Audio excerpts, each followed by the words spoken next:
It was Christmas Eve, and Carmel was very excited, looking forward to Christmas, and knew she couldn't sleep with anticipation of Santa Claus bringing her presents to her in the morning. Herself and her mom and dad were leaving a glass of milk and a carrot out for Santa and his reindeers, what they did every Christmas Eve. Then it was time for her to go to bed, her mom and dad told her. As she went to bed, she found it hard to get to sleep with excitement. She heard a noise from downstairs, and being so excited, hoping to catch a glimpse of Santa Claus, she went downstairs. And to her surprise, she saw a man at the kitchen table. She turned back slowly and crept up the stairs and went into her parents' room, nudging her mom awake. Carmel said, "Mommy, Mommy, Santa Claus is downstairs." Her mom said, "That's great, sweetie, now go back to sleep, or he might get mad and not leave your presents." Suddenly Carmel's mom heard a noise from downstairs, so she went down to investigate.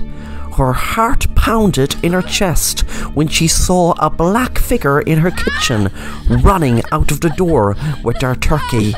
Carmel couldn't understand why her mom was so afraid. The figure Carmel thought to be Santa was a thief who broke into their house on Christmas Eve.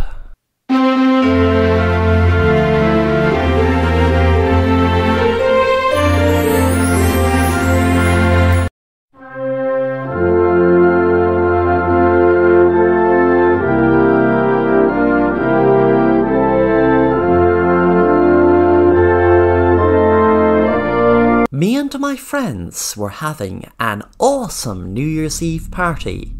I started speaking to a girl called Krista when things started getting a bit weird.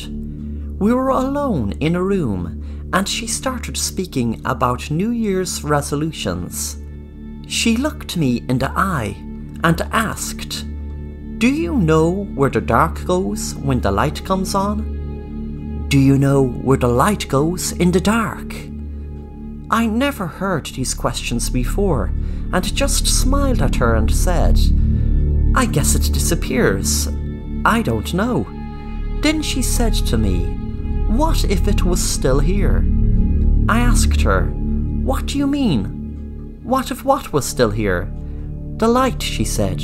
"What if the light was still here when it was dark? And where would the light go in the dark?" She kept talking about dark and light, so I stood up and walked out of the room and said, "Nice to meet you, Krista. Let's go outside. It's nearly midnight. We don't want to miss the fireworks." I walked out to a group of my friends, excited, waiting for the fireworks. Krista came up to me again. She looked very serious and said in a serious tone, "You won't like it when you find out the answer." I asked her, "What do you mean?" She turned around and walked away. 5 minutes later, my friends lit the fireworks and everyone cheered until suddenly everything changed when a firework backfired into my stomach. I looked down and could see the fire burning in my stomach as I was screaming in pain. A few days later, when I was recovering in the hospital, a nurse walked into the room. When I saw who it was, I froze. It was Krista. She looked down at me and said, "I told you that you wouldn't like where the light goes when it's dark."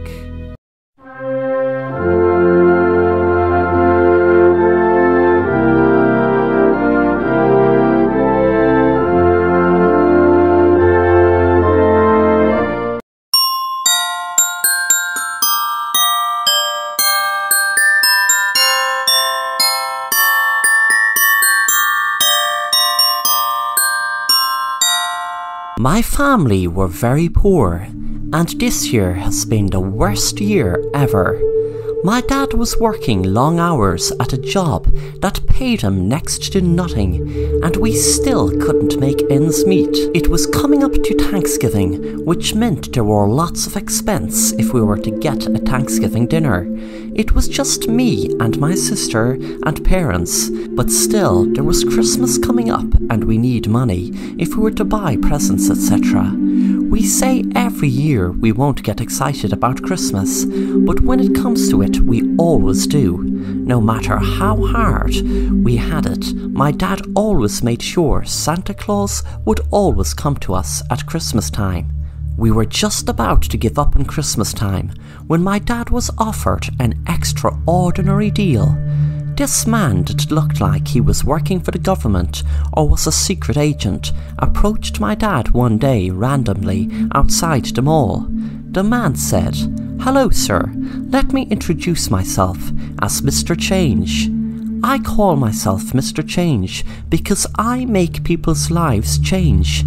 I can't say where or how I heard about your unfortunate circumstances, but the main thing is I did, and for that reason it makes you a very lucky man. The reason it makes you a very lucky man is because I can change your life totally.